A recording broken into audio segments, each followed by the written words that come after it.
Hello দর্শক, আসসালামু আলাইকুম। আশা করি সকলে ভালো আছেন। তো দর্শক, দেখতে পাচ্ছেন আমরা আমাদের চাষের জমিতে কীভাবে এই গবাদি পশুর জন্য বিদেশি ঘাসগুলো চাষ করে থাকি। তো দর্শক, আপনারা চাইলে এভাবে আপনাদের প্রতি জমিতে কিন্তু বিদেশি ঘাসগুলো চাষ করতে পারেন। তো দর্শক, বিদেশি ঘাসগুলো চাষ করে আমরা গবাদি পশুগুলো কিন্তু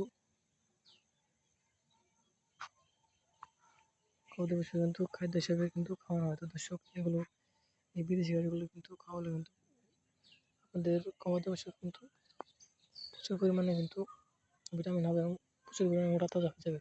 তো দর্শক, তখন কিন্তু আপনারা সেই গবাদি পশু কিন্তু এসব গবাদি পশু থেকে কিন্তু আপনারা প্রচুর টাকা লাভবান করতে পারবেন। তো দর্শক, আপনারা কিন্তু অনেক দূর দূরান্ত থেকে কিন্তু আপনারা কিন্তু ঘাসগুলো কেটে নেন। তো দর্শক, আপনাদের কিন্তু এই ঘাসগুলো কিন্তু দূর দূরান্ত কিন্তু সংগ্রহ করতে হবে না।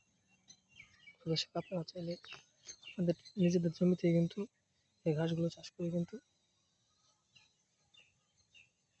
আপনাদের গবাদি পশুর জন্য কিন্তু ঘাসগুলো কিন্তু সংগ্রহ করতে পারবেন।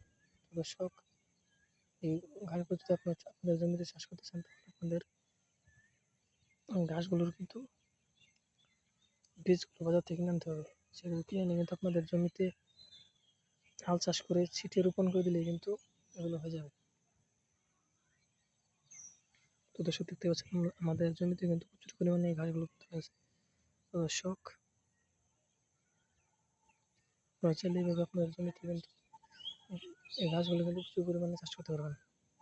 তো দর্শক, আমাদের ভিডিও যদি আপনার একটু ভালো লেগে থাকে তাহলে অবশ্যই চ্যানেলটি সাবস্ক্রাইব করে দেবেন, ভিডিওতে একটি লাইক করে দেবেন।